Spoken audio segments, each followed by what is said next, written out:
Today's video is brought to you by HelloTushy.com. This video will contain spoilers for WandaVision episodes 1 through 4. Hey brother! Guys, we are only 4 episodes in and my love for WandaVision is only growing. I mean, how has nobody thought of a Black Mirror sitcom before now? I mean, it's so weird watching this given what we do for a living, because now you're watching a show where characters are coming up with theories about the show in the show. I mean, within sight, I can see 2 whiteboards in this office, and it's just so satisfying seeing the characters in the show writing the same questions we have on their whiteboards. Although I do have to say at the same time, it makes me wonder if they're like actually empathizing with us or if they're totally trolling us. Cause like for real though, Marvel, do the hexagons mean something? Do they? The force field around the scepter that gave Wanda her powers? Made of hexagons. The hyperspace routes through space in the MCU involve traveling through hexagons. The time travel pad in Endgame,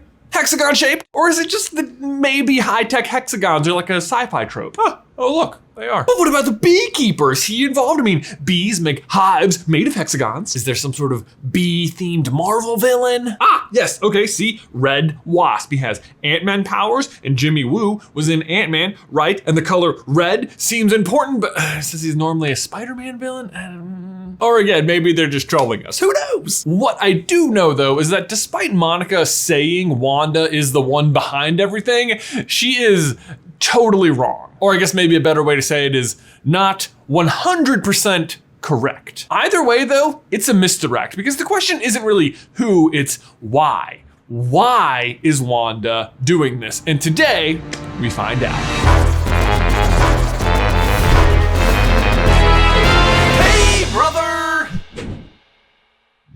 Guys, before we dive on in, we need to give a huge thank you to today's sponsor, HelloTushy.com. Well, everyone, it's February, which means that Valentine's Day is right around the corner, and what better way to share that special romantic day with your loved one than with toilet accessories? That's what you call potty humor.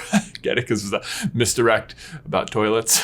Well done. Guys, the future of toileting has arrived and it's never been more romantic. Okay, technically bidets aren't really the future. They've been around for centuries, but they've always been hideously expensive. And you know, hideously expensive things are kind of romantic, right? Nah, who am I kidding? Toilets are romantic no matter how you slice them. Either way, what is brand new is the HelloTushy.com 3.0 modern bidet toilet attachment. It's stylish, eco-friendly, easy to install, and affordable. And pairs oh so nicely with a dozen roses. The bidet attaches directly to your existing toilet, requires no additional plumbing or electricity, and cuts toilet paper usage by 80%. And I don't know about you, but I would be sure to include that figure in the accompanying card. Like, 80%, you guys. That means the Hello Tushy bidet pays for itself in just a couple of months. Plus, every Hello Tushy bidet attachment comes with a 60-day risk-free guarantee and a 12-month warranty. This Valentine's Day, give the gift of Hello Tushy. Go to HelloTushy.com/super to get 10% off your order plus free shipping. This is a special offer just for our viewers. That is HelloTushy.com/super for 10% off. Again, HelloTushy.com/super. Link is in the description down below.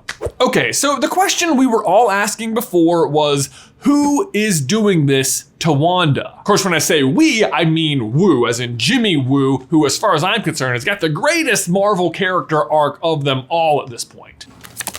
Close-up magic. How'd you do it, Scott? Do what? The card trick? James E. Woo, FBI. Anyway, according to Monica, the question of who is doing this to Wanda is nobody. No one's doing it to Wanda. Wanda is doing all of this by herself. It's Wanda.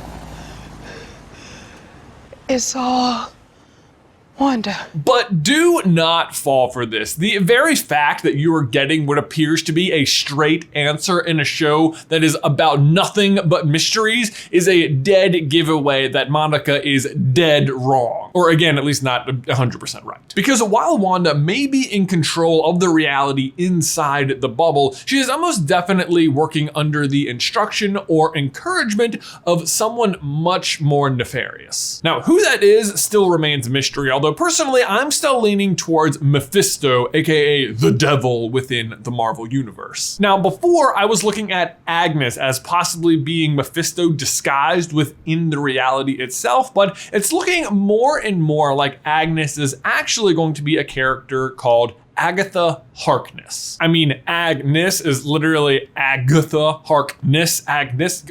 But in case you're not familiar with this character, Agatha Harkness is a powerful and ancient witch who was one of the original witches at the Salem witch trials. And eventually, in the comics at least, she goes on to mentor Scarlet Witch, aka Wanda, herself. Additionally, she has a son named Nicholas Scratch, which should ring a bell for you because Agnes actually has a pet rabbit named Signor Scratchy. There's also an allusion to the idea that Agnes does have powers but has lost them when Vision asks them about the lights going out. Did you lose power too?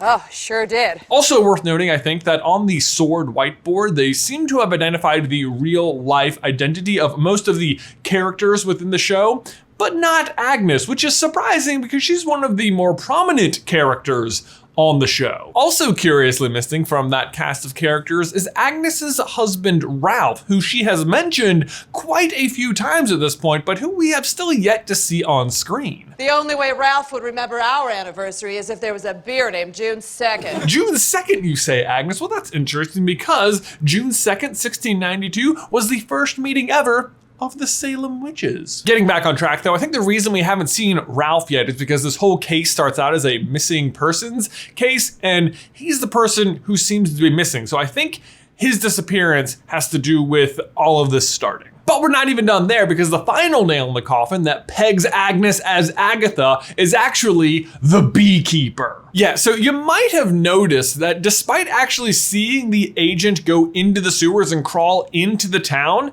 they have still yet to reveal his face. It's even kept in darkness when he turns and looks at Wanda, which really makes it feel like he is going to be a big reveal of some kind. And I think that's pretty accurate because we also learned in the last episode that his name is Franklin. Agent Franklin. And if you're a longtime viewer, you might be thinking, wait, Franklin, is that a joke? No, that's actually his name, it's Franklin. But it stands out because Agatha Harkness is also famously the nanny of one Franklin Richards, AKA the son of Reed Richards and Susan Richard, AKA Mr. Fantastic and the Invisible Woman. The beekeeper is a Fantastic Four Easter egg, calling it now. Anyway, you might be wondering what any of that actually has to do with Mephisto though, and the answer is that at least in the comics, Wanda's synthetic twins are made possible because they are actually made of pieces of Mephisto's soul.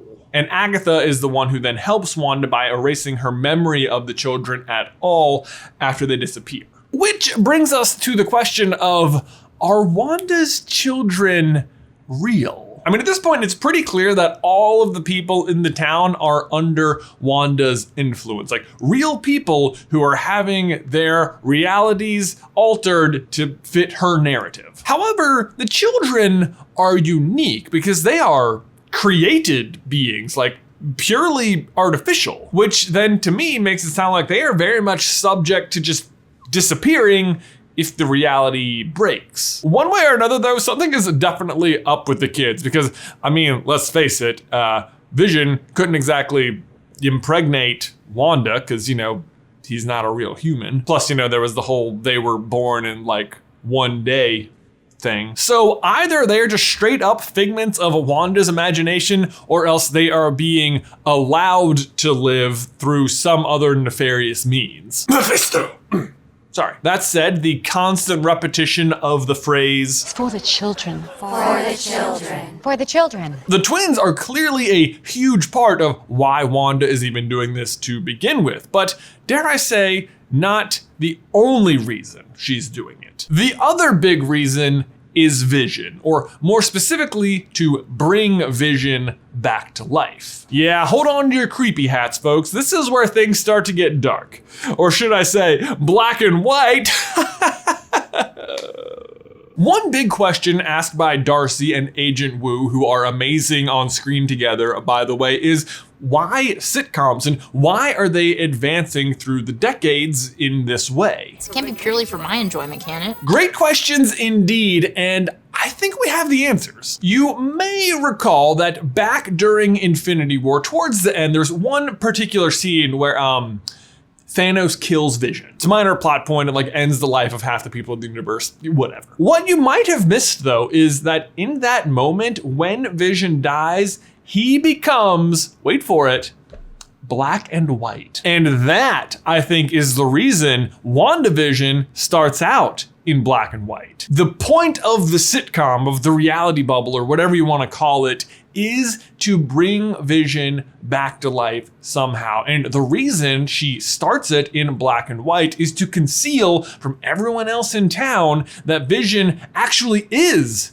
in black and white. But you might be thinking, well, sure, but Vision isn't actually there, right? So why would it matter? Oh, it matters because Vision actually is there, or his body is. Yeah, this is where it gets creepy, but no doubt you noticed in the last episode that moment where Wanda briefly sees Vision in black and white with the big hole in his head. I mean, personally, it gave me like instant full body chills, but I really didn't think about it that much at first, because my gut reaction was just that Wanda was remembering that moment, having a quick and terrible flashback. But that doesn't really add up. I mean, every other moment Wanda has had a moment of like lucidity, it's been because whatever she's seeing is actually happening. The helicopter was really there. The beekeeper was really there. This wasn't a momentary flashback. His body is really there.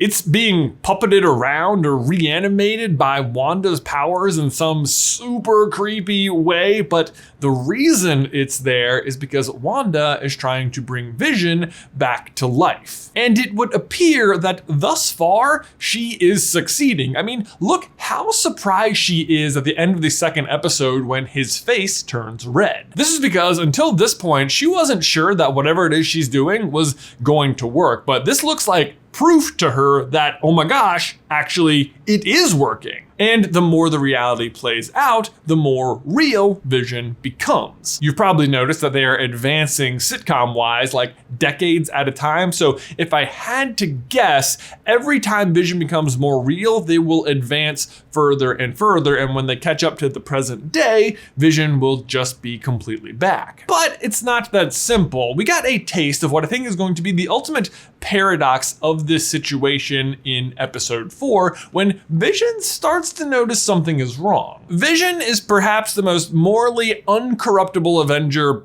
of them all, like even more than Cap. We know he's worthy enough to wield Mjolnir and has like a vibranium-clad grasp on what is right. But I have to tell you, I don't think reanimating a dead robot corpse and making a deal with the devil so you can have synthetic children is going to fall under the umbrella of what is considered right. So the paradox is going to be that as the reality continues to advance and Vision becomes more and more himself, he's gonna keep getting smarter and smarter, and I don't think he's going to be okay with the situation.